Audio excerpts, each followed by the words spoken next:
Hello, everyone. Good afternoon or good evening, wherever you are in the world, and welcome to a very special author interview here on Tales from the Wandering Scribe. I'm your host, Gabriel Garcia. Maybe you know me as the Wandering Scribe and the Wandering Quill. And today, viewers and listeners, we have a returning guest back on the show. Now, I cannot say how excited I am to have this guest on the show. This guest was one of my original lineups back when I started doing YouTube all the way back. I want to say around 2022, 2023. And when I had him on the show, viewers and listeners, it was an incredible interview. This incredible author was in the midst of writing his debut series, this epic fantasy world, which he's poured his heart and soul into it.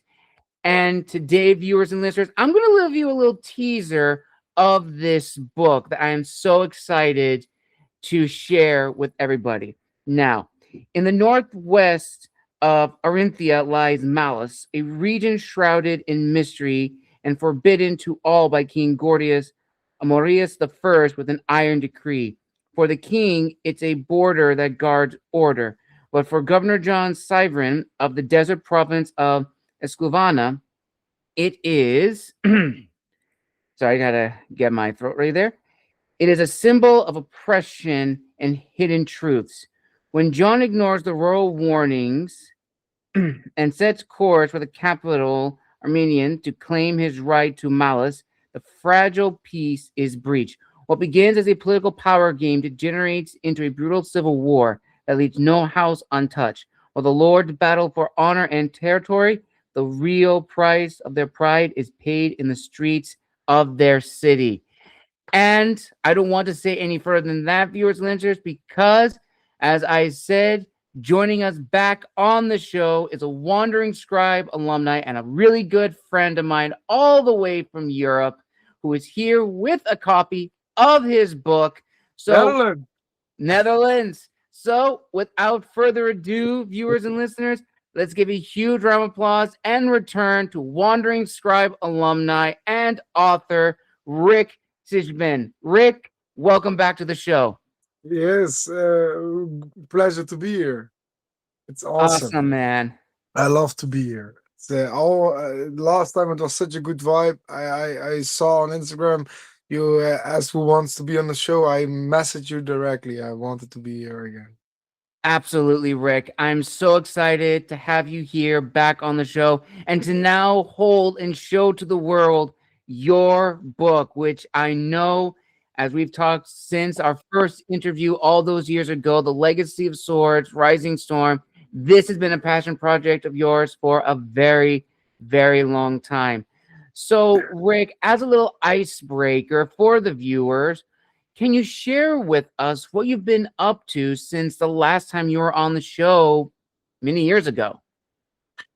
Yeah, a lot happened in my life. As I told you before in private, I 2 days after I interviewed, I met a girl. She's now my fiance, Lilia, my sweet Lilia. She really supported me in the making of this book. When I had the first interview, I was let's say 1/4. I finished, Mhm. and during the rest of that period, she really helped me through it. She really pushed me and she motivated me. I love that, and we are living together now. At the time, I lived with my parents, and it's finally here, and it motivates me what I'm doing. Yeah, I'm working on the second one, of course, the Legacies of Swords, Winds of Change, and whatever changed.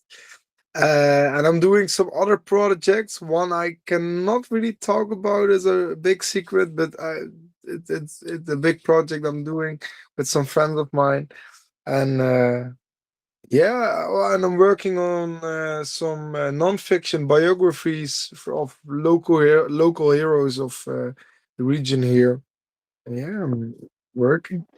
Nice, Rick. Well, I'm so happy for you, man. I know that this has been a huge one of many milestones in your career. I mean, that is awesome. So happy for you, man. So, without further ado, let's dive right into one of the first fan questions of this very special interview. Now, the first fan question that one of my viewers would like to know is what inspired you to continue this series? Or continue, I should say, this book, because if I remember correctly from our first interview, as you mentioned, you were about a quarter of the way through, and I imagine life has probably come up, may have stopped you at some point. So, what inspired you, and even going forward to say, has motivated you to continue writing this book and ultimately this series?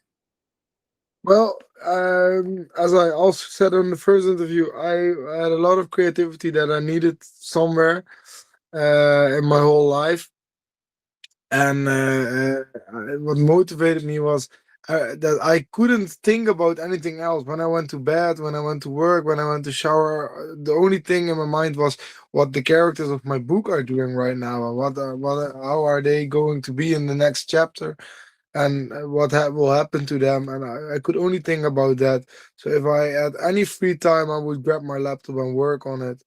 And yeah, and what also motivated me is that I would like to live and make a career out of it. And because my current jobs are fine, I love my current jobs, but I would love one day to make a career of my books. Absolutely. Very, very true, Rick. I think all of us authors can agree that we would love to live off the success of our books, and it is an obtainable goal. It just takes a lot of hard work and dedication and a lot of grinding to do, because as we'll talk later, being an author is not a get rich quick scheme. It is a dedication to a craft. And I don't want to spoil again anything too serious, viewers and listeners, but I had the opportunity to read Rick's story when it was still in its early stages, and you will Yes. not be disappointed when I say it. And you'll expect a full review on my blog very, very soon in the coming months. So be on the lookout for that. And following up that question, how did you develop your ideas for Legacy of Swords? I remember that you were inspired by a lot of other fantasy novels that you read growing up, but I'm curious if there are any ones that you did not mention in our previous interview that did play a role. What I didn't mention before, because I was maybe a little bit insecure about it, is that when I was around 12 until 17, 18 years old, I had with me and my friends had a Minecraft role playing series, but also Ah, yeah, Minecraft role playing series on YouTube, and it was also in the medieval times, and yeah, it was also with kings and queens and knights and name them all. Um, yeah, and Ecluvana, you read it as Escluvena, I think, mm-hmm. but it's pronounced Ecluvana, doesn't matter. But Okay. yeah, it was one of the kingdoms in our and Arenthia too. Were one of the kingdoms. And some of the characters also are from that Minecraft role playing time. So Nice. yeah, That's incredible. That is amazing, Rick. And yeah. there's actually going to be a few questions that will be tying to, other media that has led to the creation of our stories. And before we get to that, another fan question one of my viewers wants to know is, do you have or did you have a writing ritual or routine that kept you disciplined to make sure that you'd finish your book and get it ready for publication when you wanted it to be? Yeah. First of all, when I was single, this was easier, but later on, I found my routine back. But what I made an agreement with myself: 7 days a week, at least 2 hours a day. Otherwise, I would not go to bed. I remember having that my friends would call me like, come to the bar, let's have some fun. And I would say like, no, I need at least 30 minutes more working on my book, and then maybe I will come. And that is always that I kept going. And what I did while writing, so I would not get distracted by my phone or television, or I would plug in ears, plug my ears in, and on Spotify I would play, or on YouTube I would play ambience songs. So if I was writing about a battle, I would do medieval battle ambience on YouTube, Mm. and I would the sword fighting, and yeah, that kept me in the book, in the story. Nice. That is amazing. And I have to say, Rick, I think you're probably the one person on the show that has actually said now in an interview, writing 7 days a week, like 2 hours for a writing period. I don't think I've known anybody that has done that. I mean, that is insane. I mean, I have heard people on the show previously who have mentioned writing early in the morning, like from 4 to 6, sparingly. But I mean, you have a dedicated routine. I mean, you were committed to getting this book finished, making sure all of your writing was done for the time that you set out. And you did it. You got it finished, and it's a huge achievement. But I want to be honest, as I told you, when I was single, it was easy to do it 2 hours a day. When I started dating, I there were days that I skipped because I was Mhm. focused on this girl, who is now my fiance, and that was more important for me at the time. Let's be honest. Mhm. But yeah, it was my standard rule, with some exceptions when I started dating. But that's Absolutely. That is yeah. correct. And But also, I like as the days. yeah, and also it's a nice way to not get burned out, as Yeah. authors, we want to be committed to writing, but we also want to give ourselves some moments to Yeah. not write, to keep the creativity flowing. Because True. I can imagine you probably had some days where you probably did feel burned out, that you probably didn't want to write for maybe a few days, or if not, maybe a week. But even just taking a step back, that is still, okay, because it gives you time to refresh, get your mind centered, and get back to the grind again. True. Yeah. Yeah. There were times that I was writing a piece of my book, and I was like, no, it doesn't fit. The character would never do this. And then, but the story needs to continue this way, but and with this character, but this character would never do this. So I needed to find a way to, yeah, I were at these moments. Absolutely. Very, very true. And the next question that kind of relates to, your writing routine that you did in the past to your new routine and ritual now. What was the most challenging part of writing your debut novel? Most challenging part. Um, well, when I finished the original story, going all the way back and I rewrote the whole start, the whole beginning. That was challenging because I was kind of proud of the beginning because it was my start, but I knew to make the story better, I need to rewrite it because it was not how I felt it was right, and that was kind of hard. Mm, that is quite the decision to do, to rewrite the whole beginning. But hey, you know, it was a decision that you made and it paid off, which Yeah, is ultimately the end goal, which again, so amazing, man. So amazing to hear. And kind of in the same line, which I know all authors face, how do you overcome the dreaded writer's block? I mean, it's always going to pop up every now and then. how do I overcome the writer's block? To just spend time with my loved ones, with my fiance, with my friends, family. Just relax, keep your head cool. Yes, 100%. Absolutely. And I cannot tell you like how many times I've had to take a step back from writing. I'm in the midst of writing two books at the moment. One's already finished, one's writing right now, but I'm taking a step back from a certain chapter because I don't know how it's going to flow. So I'm working on my fifth book, which is very nice. It's nice to step away and look at that story again. And as we talked about earlier, it just frees the mind. It takes my mind off of my current project, and I'm still being creative. I'm still doing all this stuff. And same thing for you, Rick. Spending time with your family, friends, your fiance. It gets your mind away from writing just enough, but you're still always thinking of what can I do here? How can I change this? And everything like that. And since this book is also very inspired with a lot of, fantasy stuff that we enjoy, what are some of the themes that readers can expect from your book? And if this may be too spoilerish of a question, feel free to give as little or as much needed. What my story makes interesting is that you read, as the description says, you read about a king having political problems, and but in my story,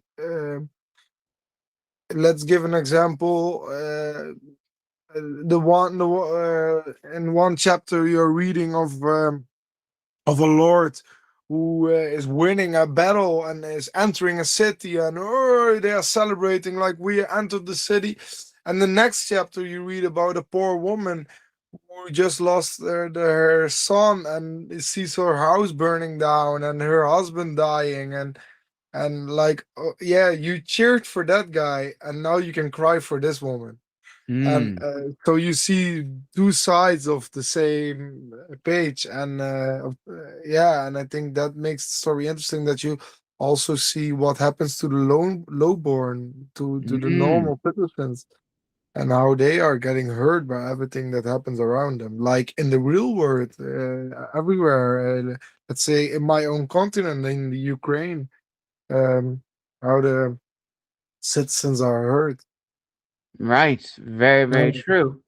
And still a topic of, stories, let's now talk about the main characters of the book. So, in Legacy of Swords, how did you develop the main characters throughout, the entire story? Well, some characters are based on people I know in real life. John Syvern, for example, is based off my father. Um, so I looked like how he was 20 years ago, how he is Mm, now. I base it basic a little bit on that. Um, and some characters, I they grew naturally. Like, they started as a distant father and grew more to the children. I don't know. Like they were living inside of me. mm, They lived here. I felt them growing. Their personality. Maybe they also grow with me, because during the writing of my book, I growed as a person. I growed as a man, hmm. and I think the characters grew with me. Right. That's very Um, true. That is, especially stories that we start off writing at one point in our lives but then finish at another point. I mean, the story itself may be the same to a degree, but we as the author are completely different. We're not the same people we were when we started this project, and that's okay. It just shows our growth as writers and as people. Now, Rick, this may borderline on spoilers, so I apologize in advance. no problem. But one fan would like to know, do you have a favorite scene or moment from Legacy of Swords? Favorite scene of moment? Oh, that's a really good question. I thank the person who asked it. I really like.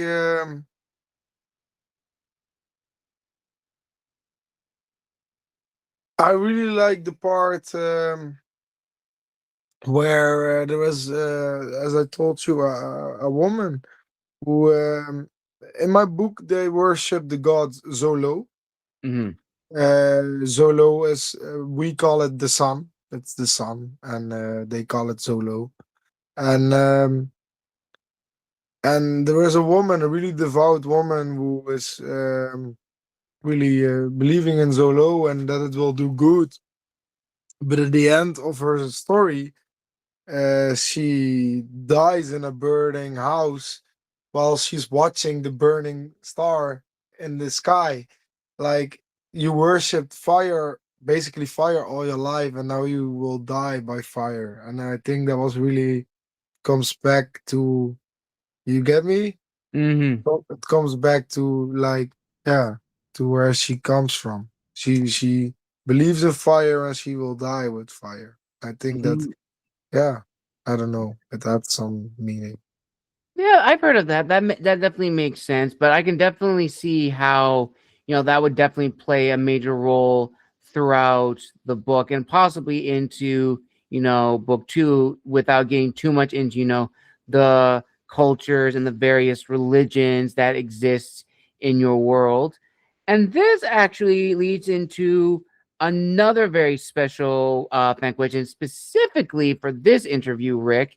And I'll give some context for this question. So, as authors, we are also readers, and a lot of fantasy novels borrow a lot from history.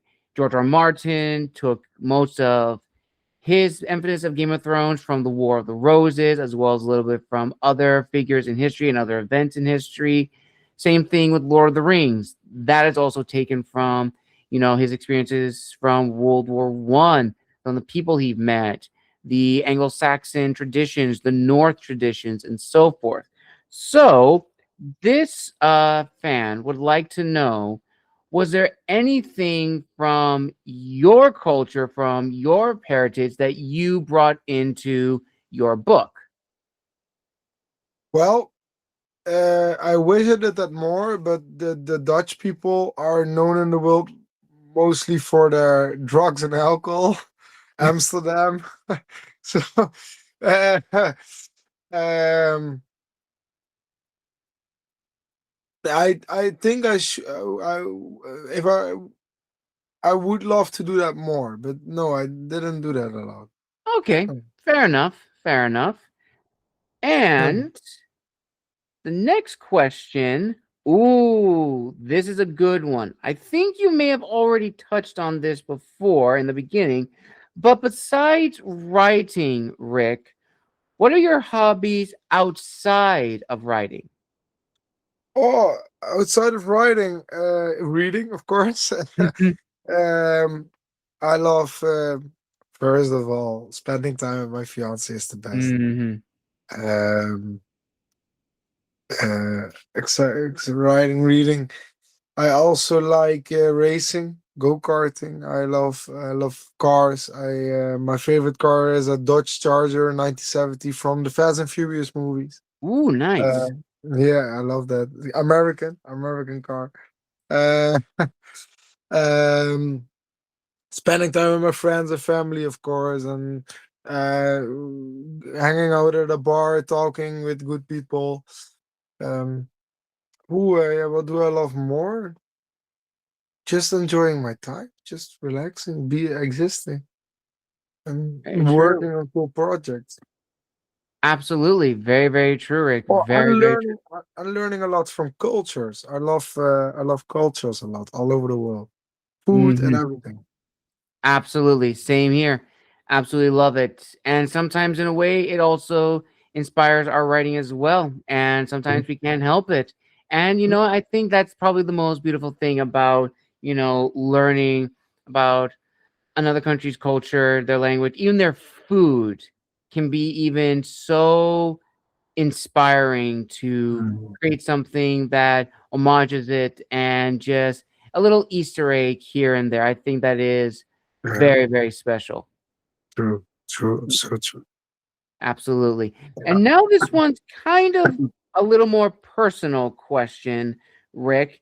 And that is, of course, how do you deal, or let me backtrack a little bit. When you were writing initially the first draft of this book in the Legacy of Swords series, with Rising Storms being the first, how did you handle any negative thoughts that maybe you thought of unknowingly, or maybe some negative critiques you've heard from other people about your work that you've shared? And how did you handle that? How did you deal with the negative reviews and critiques? With negativity in my life, I'm quite easy with it. I remember when I was writing my book, let's say I was writing for 3 weeks, and since then, my friends were saying, like, you still didn't finish, or you still didn't finish. And they were making jokes about it. And yeah, and I did 3.5 years, I think, to finish it. And then the comments become more and more and more. But I know they are my friends and they are messing, but they are also like they think it's slow, but 3 years, I think it's not particularly slow. I'm not sure, but No. still, I was always thinking like, yeah, you can keep your job if you're fine with it. I love that for you, bro. But I found my passion and I want to make something out of it. Absolutely. And also I can just say I've had authors, on the show who have said on camera in their interviews it's taken them 10, 15 years to finish, their series because, some either got married, some had children, other things came up, whatever it may be. Huh? And that is okay because it's not Huh? a race, or it's not a sprint, it's a race. It Yeah. is, no, that's not the phrase. It's not a sprint, it's a marathon. It's going to be Yes. a long, long, treacherous, tedious journey, but at the end, it's going to be finished. The race is going to be finished, and then we do it all again. So now let's dive right into the publishing aspect, the business side of being an author. So, the first question in this lineup of fan questions is: did you face any unexpected challenges when publishing and or promoting your book? The publishing was quite easy during this days. Amazon is really easy to publish a book. I love Amazon for it. Sadly, here in the Netherlands, my book is live on Barnes and Noble and some American websites, but we cannot put it there directly. So Mm, we have to go from a Dutch company, and they will contact the American companies. And the problem that brings it that only from Amazon I make good money, and the rest they are paying me. Let's say you buy a hardcover, I maybe get, let's calculate it to dollar, maybe 99 cents, dollar cents. So that's yeah, that's crazy. But it's fine. It's my first book, so I am fine with every publicity that I can get. Promoting the book, yeah, I made one promotional video. I published it on my Instagram, my TikTok, YouTube, etc. And I want to make more, but yeah, I have a full-time job and other projects and things to do. So I love to make more promotional videos, but takes time, and I need to plan it all, and I need good planning. absolutely. Absolutely, Rick. And that kind of leads into networking, which we'll talk about much later, because I think as authors, networking is essential and vital because we grow our own teams, we grow our own community, and it's at the end of the day, it's from this inner circle of people that we trust with our work that are going to be the most helpful. Now, I remember you said in the beginning that you're also in the midst of writing book two. So the follow up question is: what are the things that you wish, or not, sorry, what are the things that you plan to do for book two that you wish you planned or did for book one? Well, the funny thing is that the second book that I'm writing now is actually the book that I wanted to write first. I was start. Oh, I was okay. writing. I was. The second book was actually the first book. The Rising Storms is actually a prequel of my book that I actually want to write. I was starting my book, and then I was like, "Oh no!" But this needs a little bit of backstory, and the backstory ended up being Oh, 470 pages. So, okay, okay. so I can finally write the story that that I wanted to write, and this was actually meant to be 10 pages or something, or one chapter, and it was 470 pages. Oh my Yeah, gosh. Okay, that's fine. I did not know that. I thought that yeah. that was the first book in the series, but that It is is. actually the pre. It is. It It's a is. prequel to the what would be It book was supposed to two. be a prequel. It was supposed to be a prequel, but I thought it would be one chapter, let's say maximum 20 pages, and it would be in the beginning of the Ah, book. And then I was at page 70, I think. I was like, let's make it our full book, and uh because 70 pages for a prequel in a book, that's a long time to go to the main story. right.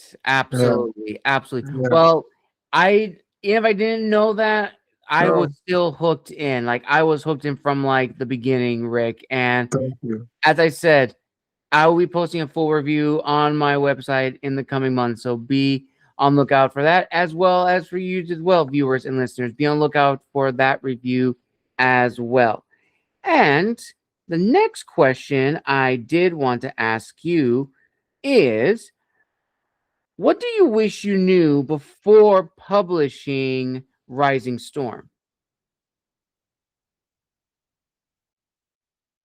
uh, um, how expensive promotional is. Yes. I thought I could hire a marketing team for like 200 euros. 200 euros is kind of the same as 200 American dollars, but no, they are so expensive. I thought Yes. easy. I will hire this team and they will do all these videos and marketing. No,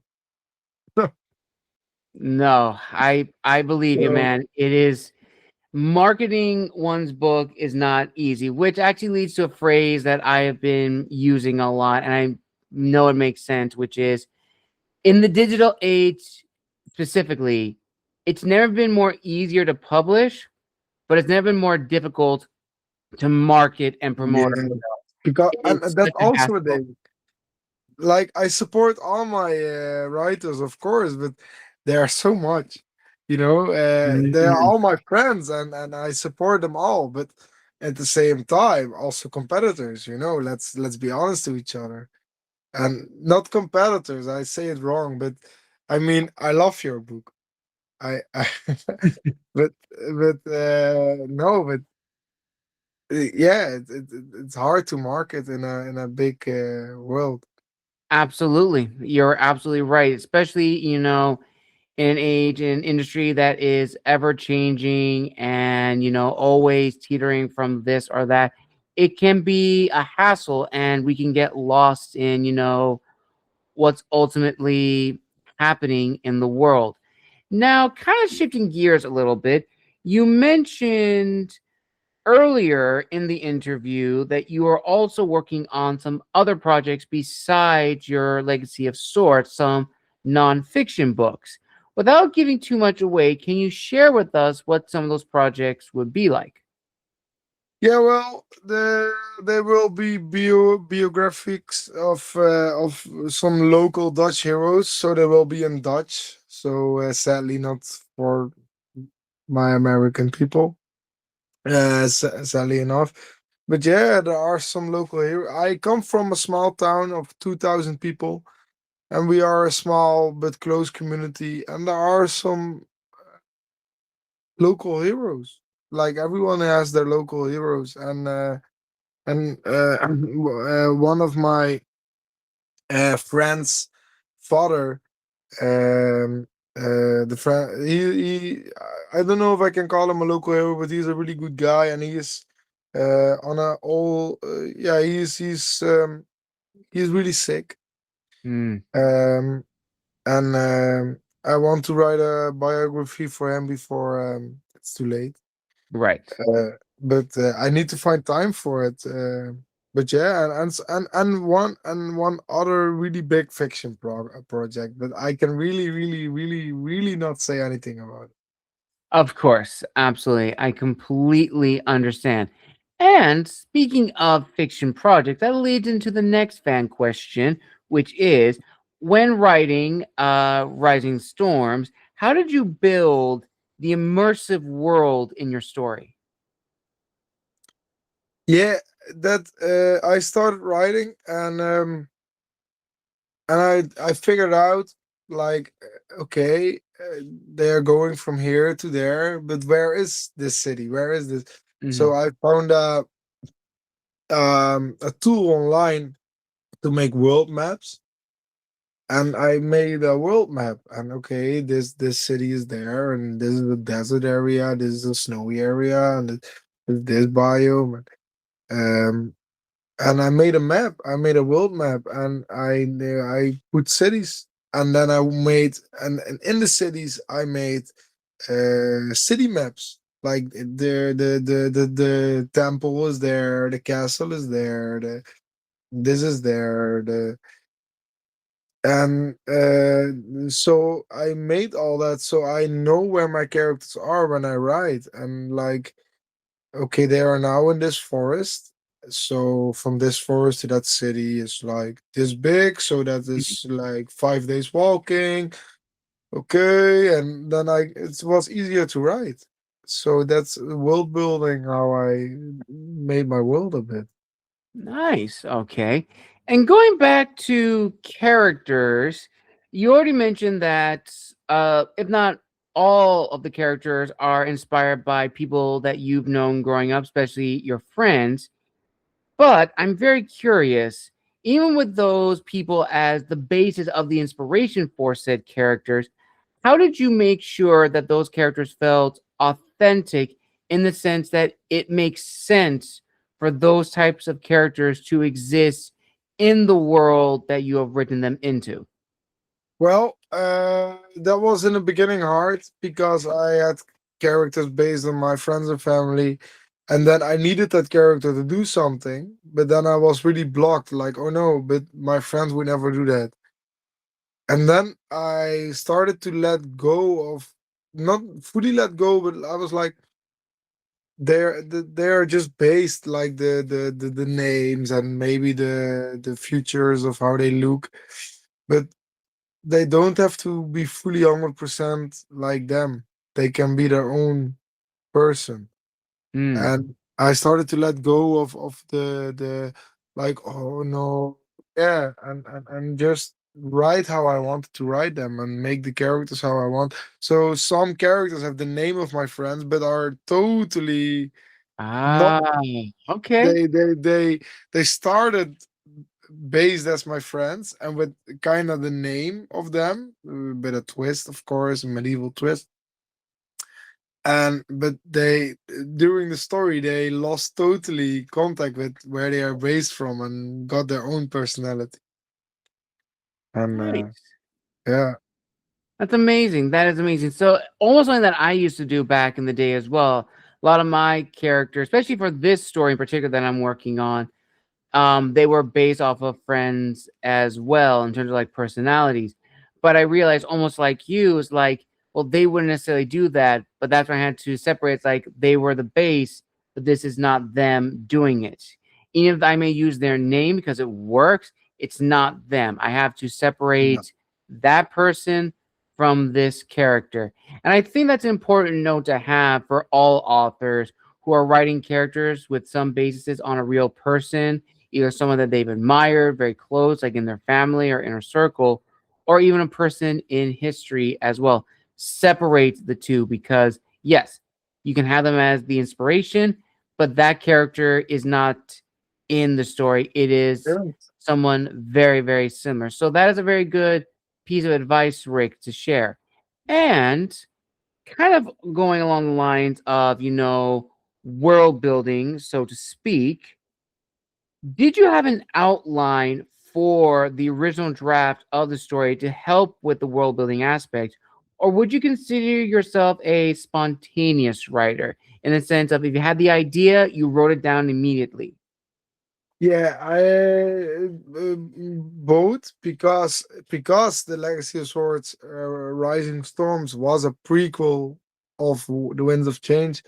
I knew where it would end. I knew where I need the story to be because I knew where the characters would start in the second Mm, book, and where they would be. So I had an end. I had a beginning, and I had a few things that I knew that would happen in the middle, and there and there. But a lot in the middle was just going with the flow. Just like, oh yeah, this happened yesterday. This what happened today. nice. Okay. Very, very nice. And from that point, once you've, figured out the outline, you started writing the story and the characters. In your opinion, Rick, as someone who enjoys, epic battles in epic fantasy, what is your way to introduce conflict such as that in a story?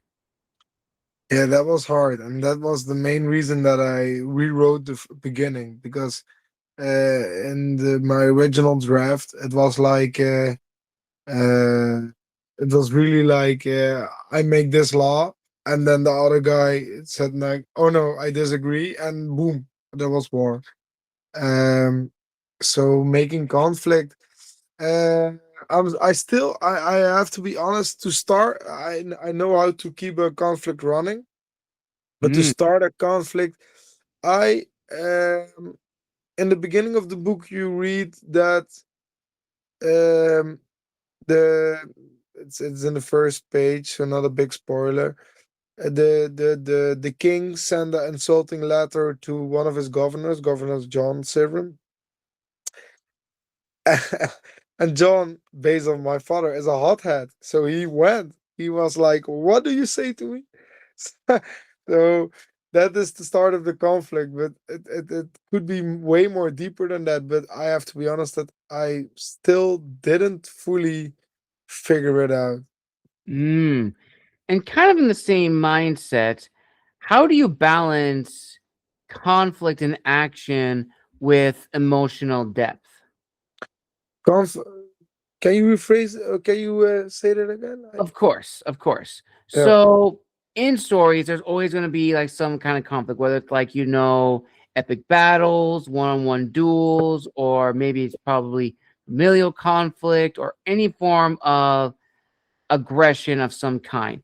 But it's always tempered or balanced with the emotions of the characters. So in conflict scenes, how do you balance the action with the emotions of the characters? The actions. Um, it's based on the character.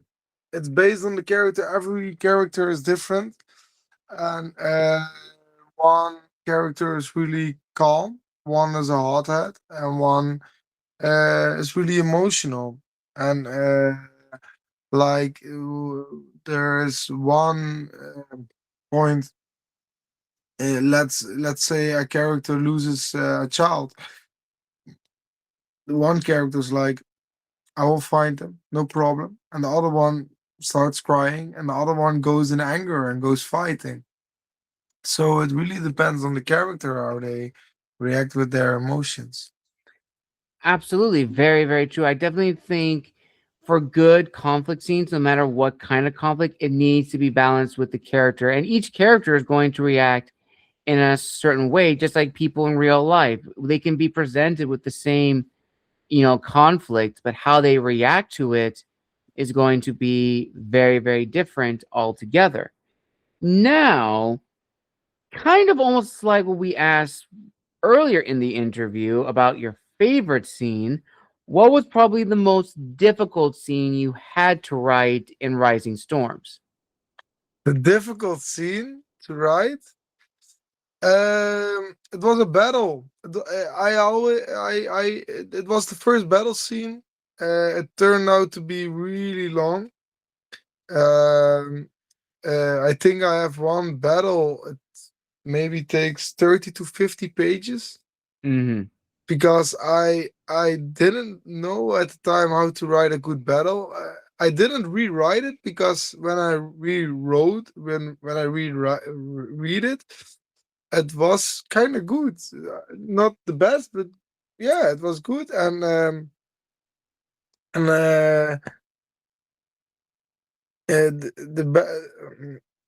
yeah, I had problems with that. I was like, how do I start it? How do I end it? The battle scenes were sometimes hard to write. Mm, absolutely. I can relate to that. I cannot tell you how many times I've had to go back to redo a battle scene because, as epic as I thought it didn't flow well with the story. I had to rechange it numerous times over, and that Mm, was okay.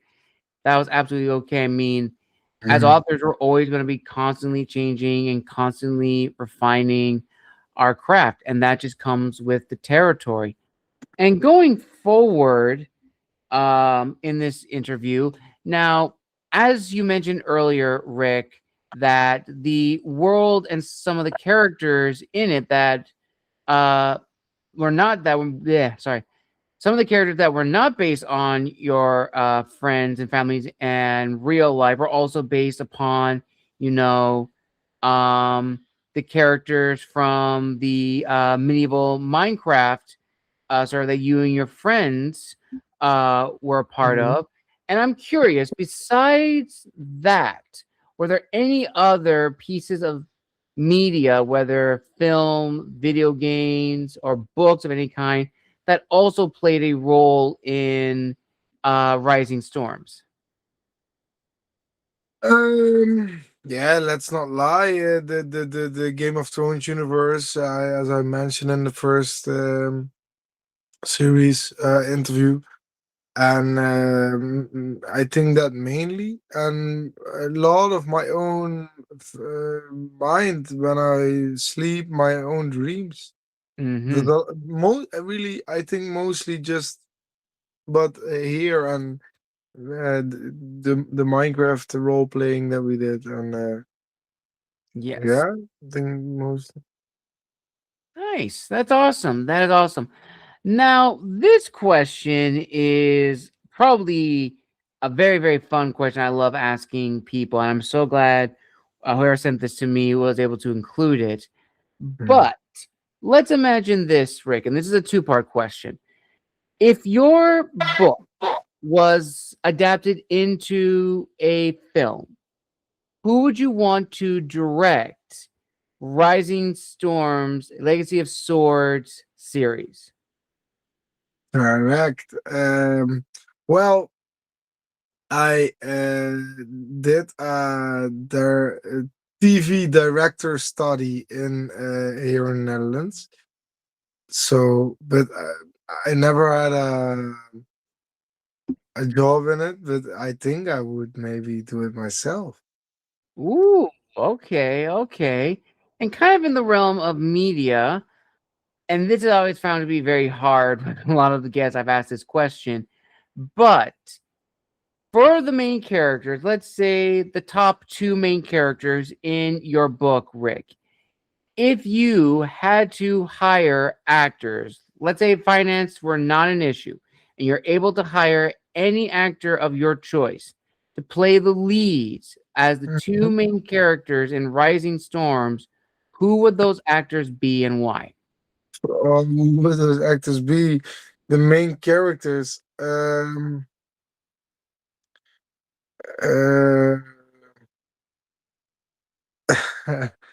well, let me think about that. The main characters.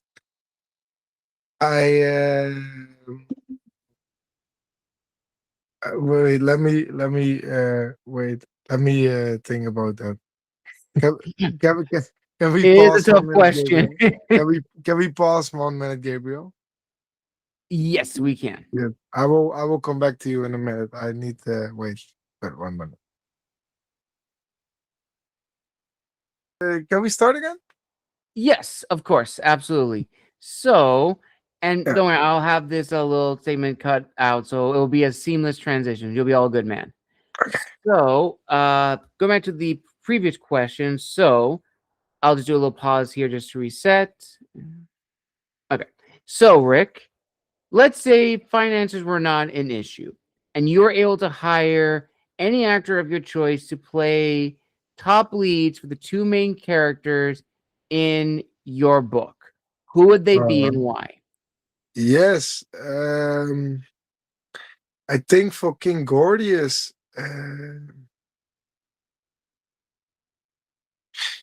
King Gordius maybe a strong, a strong old black man.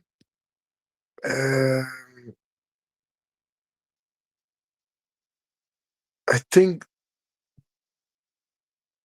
if I'm not wrong with the name, because I am not good with all the names, but I think Denzel Washington, Ooh, that's a good one.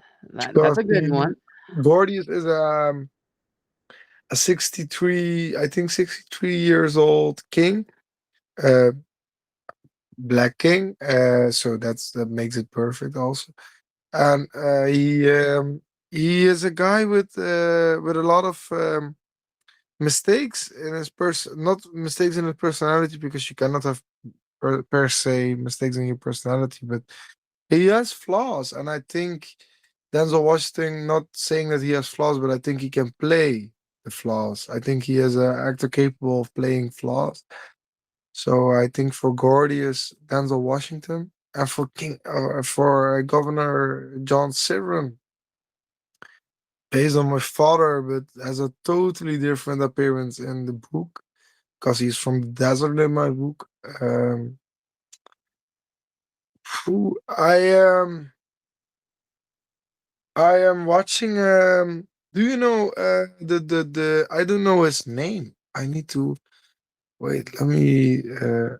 It's a Turkish actor. Do you know the Turkish series Magnificent Century? Oh, yes. I know. I think I know who you're referring to. Is it the actor who plays Suleiman? Yeah, it's Yes, I know let's exactly say who you're referring to. Halit Ergen something. Yes, that actor. I know exactly who you're referring to. Yes. Yeah, the Sultan, and um, I think he is because John Severin, based on my father, he is a really caring father. He cares for his children. He becomes really emotional when something bad happens to his children. In his emotions, he turns into anger, and anger into aggression. And so he becomes really first really sad, then angry, then aggression. And I think he, based on his appearance in that series, I think he would be perfect for that. Nice. And for King Gordius, there was actually another actor I was just thinking of, and I think he could also play a good role. And I'm probably going to butcher his name, but for fans of Gladiator, the first Gladiator, I would have to be Digimon, who's I'm probably going to butcher his last name, but the actor from Blood Diamond. He, I think, would Mhm. be another great choice to play King Gordius. Yeah. Absolutely. Digimon, yes, he would be another great candidate. Yes. Yes. Yes.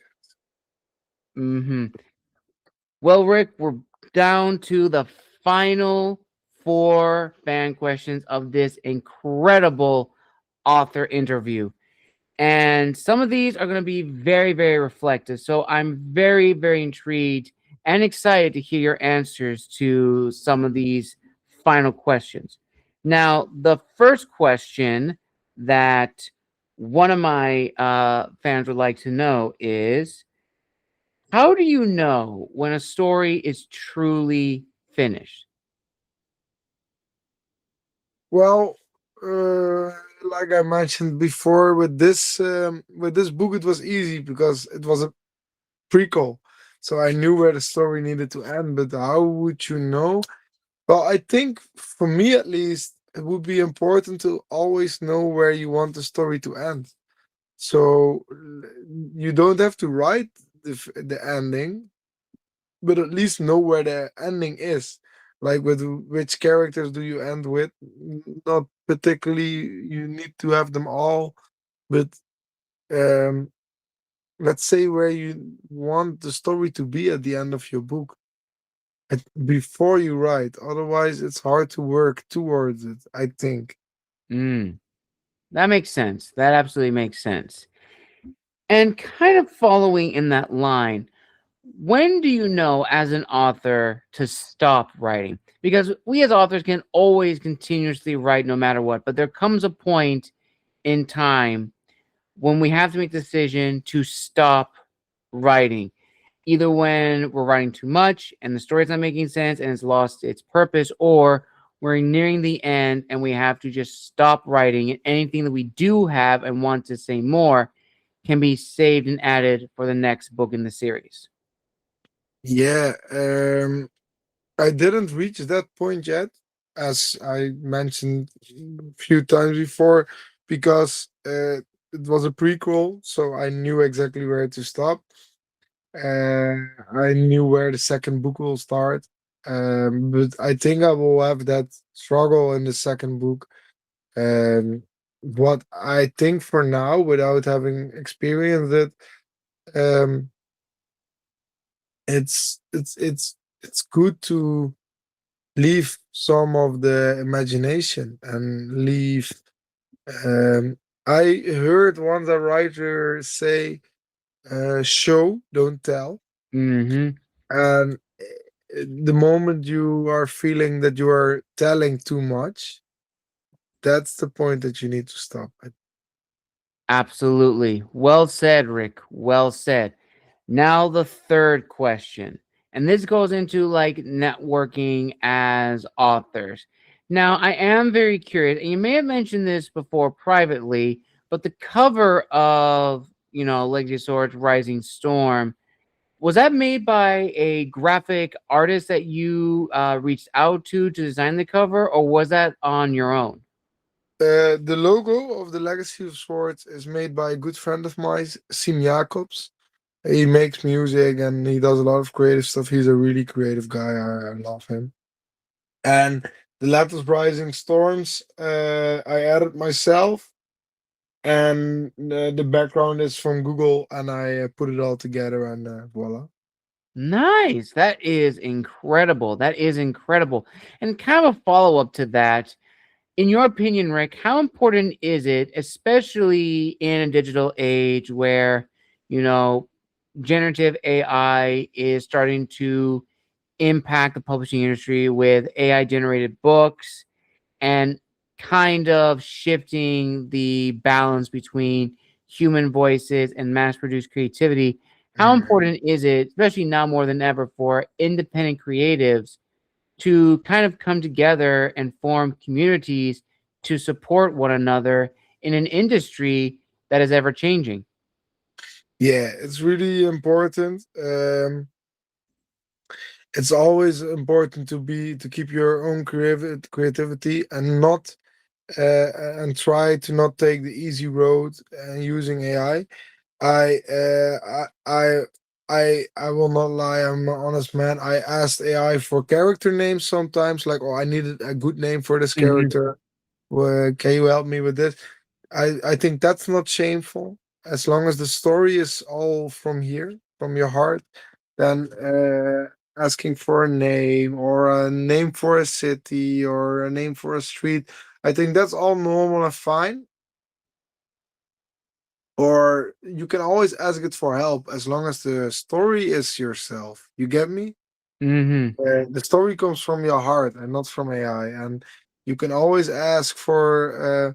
I remember when I finished it, I put my story in AI and asked like, "Do you see any writing mistakes?" Or just simple questions like this, but keep it authentic. I think that's Mhm. important. Very true, Rick. Very true. And now we arrive at the final question of this incredible author interview. Now, we talked about a lot of things in this interview, Rick, from your inspirations, what has still motivated you, your favorite scenes, characters, challenging scenes, what you've learned about the industry, and so forth, and what you will continue to learn going into other projects, whether it's a continuation of Legacy of Swords series, those nonfiction projects you have in the works, and other fiction stories you have in the back burner, so to speak. At the end of the day, Rick, what do you want people, readers who have been following you since the announcement, and the new audience that is now meeting you for the very first time, what do you want them to take away from your book and from your style of writing as an author?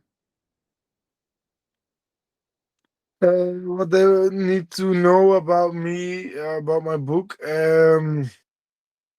is that life happens if you want it or not. Like I told before, like you can live in a city and one day that city can be attacked, and the other day you are on the winning side. It's um, I think that's something you can learn from my book. Life happens if you're ready or not. Um, yeah. Yeah, that works. That makes sense. Yeah. In your book, as you pretty much say, life is going to happen. These events are going to, take place. And it definitely gives me that Game of Thrones vibe, as you said, was another big inspiration because in Game of Thrones, you have these epic battles one moment, and the next few days, nothing ever happened, or it just goes about merry way. And I think a lot of people who are fans of the Game of Thrones series and other high epic fantasy books and grounded medieval type stories are really going to enjoy Rising Storm. And on that note, viewers and listeners, we conclude this amazing author interview here on the channel. I want to give a huge thank you to my friend Rick for coming back on the show. And I'm so excited that he was able to come back and promote his book, Rising Storm. Now, Rick, where can people find you on social media if they want to reach out and connect? And where can people buy a copy of Rising Storms themselves? Where they can, let's start with the buying. They can buy it on Amazon.com. The Legacy of Swords Rising Storms. That's the best place to buy it. On other websites too, but you can find it everywhere on the internet. But Amazon, I love working with Amazon. Uh, you can find me on the socials, on the Legacies of Swords on Instagram, TikTok, YouTube, Facebook, if I'm correctly. My personal Instagram, Rick lower straight Sijben. And yeah, that's and follow and follow my fiance. What? In Europe, Oh, stores in Europe. oh, and all bookstores in Europe. Yeah. Netherlands, Pune. All righty. Well, you heard it first, folks. I will attach all that down below in the description of this video. And if you'd like to see Rick in the first interview he did on the show all those years ago, I will attach it up here for you to watch, as well as link it down below in the description of this video. Well, everyone, thank you so much for joining us for this amazing and very special author interview here on the show. A huge thank you to my friend Rick for coming back on the show after long overdue. So excited for him. And if you're a big fan of his work, then definitely show him some support. Order a copy, read, review, share it with everybody. You will not be disappointed. And until next time, this has been the Wandering Scribe and the Wandering Quill signing out. Wish you all a wonderful day wherever you are in the world. And if you would like to see Rick back again for a third time, either for another author's interview or in a Writer's Hub special where we can go more in depth on, world building, characters, influence, everything. You have to do three things, viewers. Like this video, comment down below, and most importantly, subscribe to the channel. And as always, have a wonderful evening, everyone, or morning, wherever you are in the world. And we'll see you all next time. Have a wonderful day.